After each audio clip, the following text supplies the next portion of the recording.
कैसे हो दोस्तों? उम्मीद करते हैं आप ठीक होंगे, बढ़िया होंगे, आपकी तैयारी बढ़िया चल रही होगी।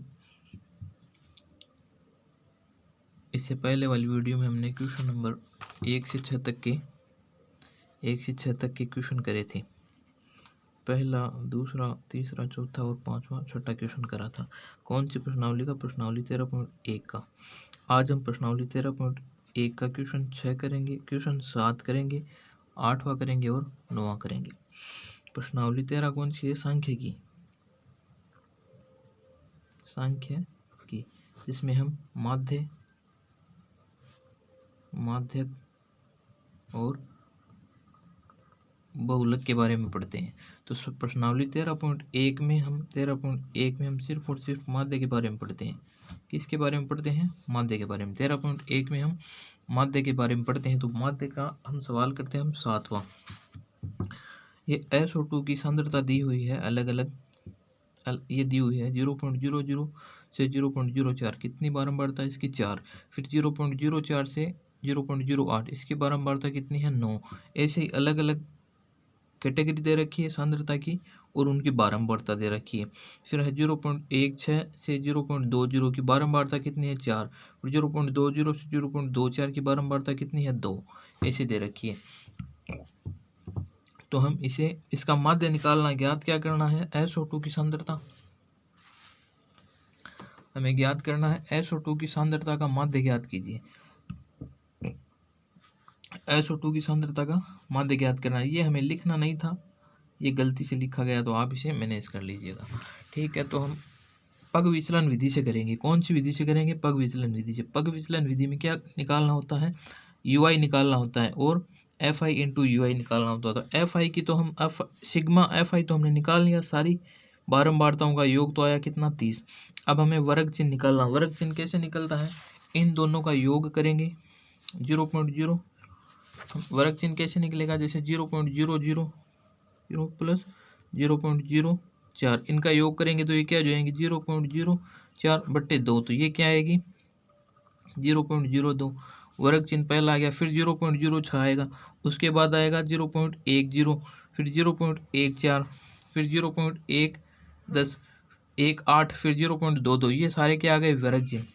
इस वर्ग चिन्ह को हमने कल्पित मान माना है।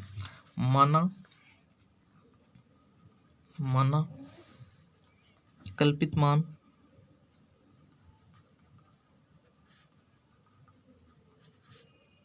A बराबर कितना है? 0.10। इस वर्ग चिन्ह को हमने क्या माना है? कल्पित मान। अब हमें वर्ग चिन्ह तो हमने निकाल लिया सारे, अब हमें UI के मान निकालने। तो UI बराबर क्या है? UI बराबर XI माइनस A/H। UI बराबर क्या है? XI minus A/H। UI बराबर XI माइनस A/H। तो UI क्या है? XI minus A/H। तो XI क्या है? 0.2 और A क्या है? 0.12। देखिए आप, 0.2 माइनस 0.10/2 बट्टा में कितने हैं? वर्ग अंतराल कितना है? 0.04। 0.04 कितना आएगा? 0.08/0.04, और ये माइनस है, तो ये भाग जाके कितना हो जाएगा? -2। इसी प्रकार अगला UI आएगा क्या? -1। फिर ये क्या आएगा? 0 आएगा, फिर आएगा 1, फिर आएगा 2, फिर आएगा 3। ये सारे UI आ गए। अब हमें क्या निकालना है? इनका योग गुणनफल करना है, FI का और UI का गुणनफल करना है। तो हम 4 को -2 से गुणा करेंगे तब आएंगे -8, ये लिख दिया हमने। फिर 9 को -1 से गुणा करेंगे तब कितने आएंगे? -9, तो ये लिख दिया। फिर 9 को 0 से गुणा करोगे तब 0 आ जाएंगे। फिर 2 को 1 से गुणा करने पर क्या आएगा? 2 आएगा। फिर 4 को 2 से गुणा करने पर 8 आएगा, तो हमने 8 लिख दिया। फिर 2 को 3 से गुणा करने पर आएगा 6, तो हमने 6 लिख दिया। अब क्या है? इन सब का योग करना है, सिग्मा FI इंटू UI निकालना है। तो -8 और -9 तो हो जाएंगे 17 माइनस के, और 8, 6 और 2 जुड़ के हो जाएंगे प्लस के 16। तो माइनस के 17 में से 16 जाएंगे तब कितने बचेंगे? माइनस का 1 बचेगा। ये सब हमने निकाल लिया। अब पग विचलन विधि से पग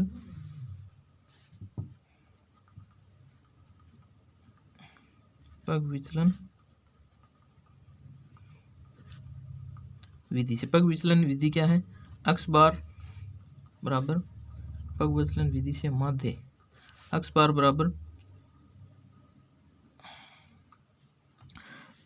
बराबर है a plus h into you bar.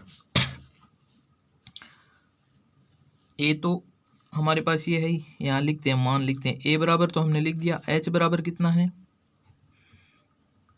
h बराबर हमारे पास है 0.04 और u बार निकालना हमें।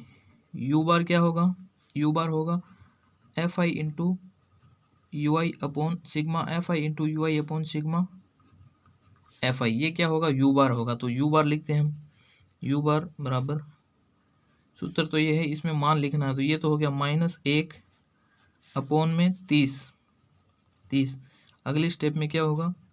u बार बराबर -1/30। ये हो गया -1/30। ये क्या आएगा? u बार आएगा 0.033। ये आएगा माइनस का, u बार लिख दिया। अब मान रखने पर ये समीकरण 1 मान लेते हैं हम। समीकरण 1 में मान रखने पर x बार बराबर a क्या है? a हमारे पास है ये रहा 0.10 प्लस में क्या है? h कितना है? h है 0.04 इंटू में है u बार कितना है? ये रहा -0.033 आ गया u बार। अब हम इनको सरल करेंगे, इसे गुणा करने पर आएगा 0.0013। तो 0.10 फिर -0.00133 आएगा। और इसको 10 में से घटाएंगे तब कितना आएगा? ये आएगी इसकी सांद्रता 0.099। सांद्रता हमेशा ppm में प्राप्त होती है। x बार बराबर ppm अर्थात SO2 की सांद्रता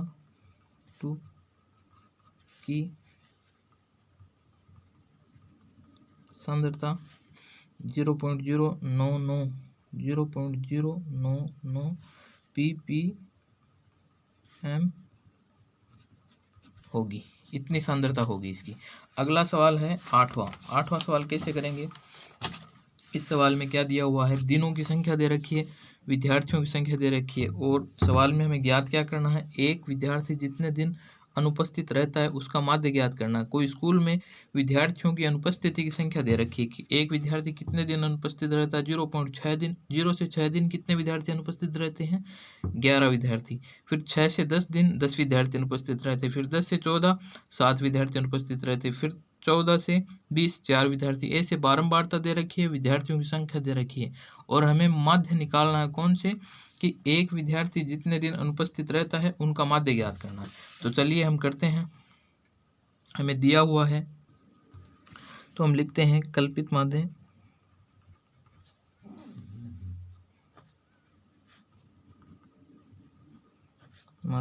a बराबर हमने 17 माना है। कितना माना है? a बराबर 17। और कल्पित माध्य विधि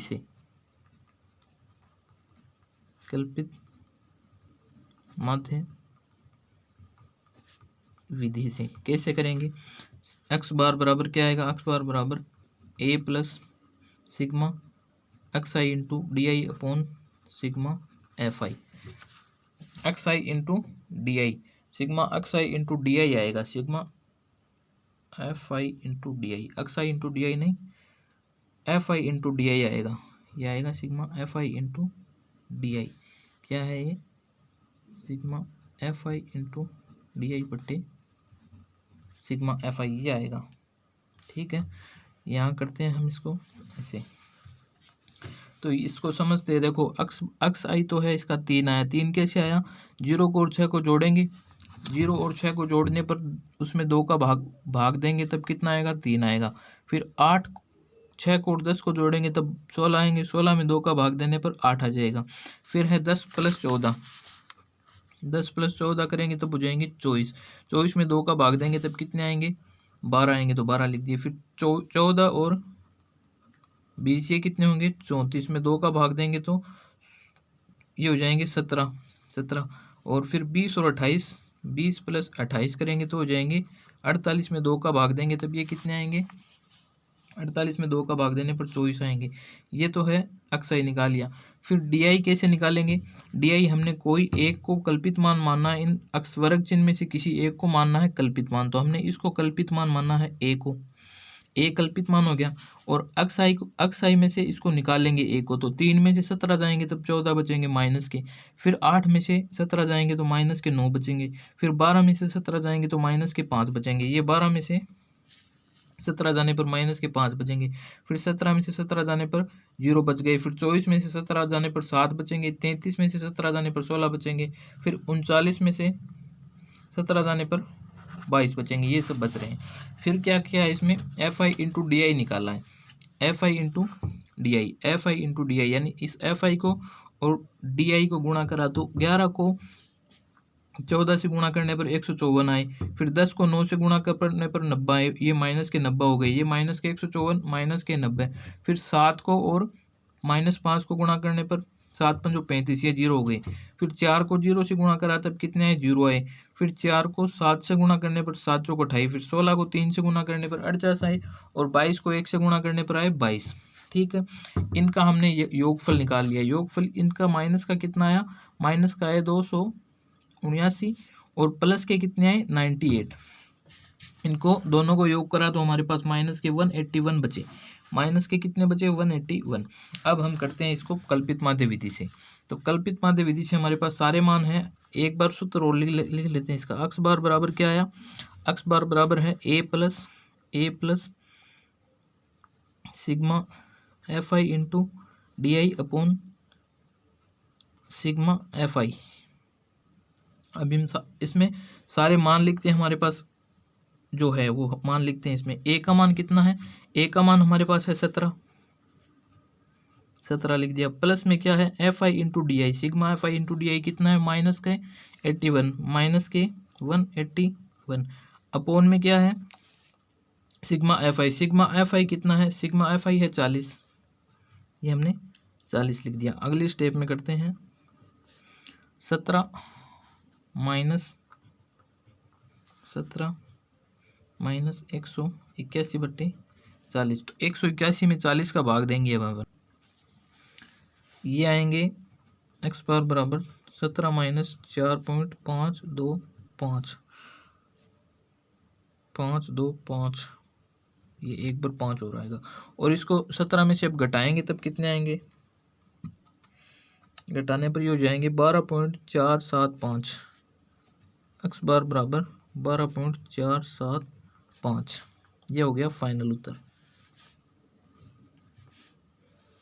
तो एक विद्यार्थी जितने दिन अनुपस्थित रहता है उसका माध्य, अर्थात यहाँ लिखता हूं मैं,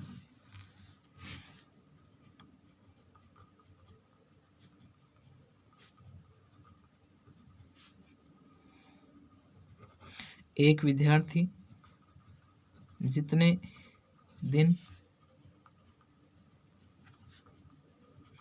अनुपस्थित रहता है उसका माध्य 12.475 होगा। यही हमारा उत्तर होगा। तो हमने प्रश्नावली 13.1 का सवाल नंबर 7 और सवाल नंबर 8 किया है। अगले वीडियो में हम सवाल नंबर 9 करेंगे। आप हमसे लगातार जुड़े रहिए और वीडियो को देखते रहिए। चैनल सब्सक्राइब करिए।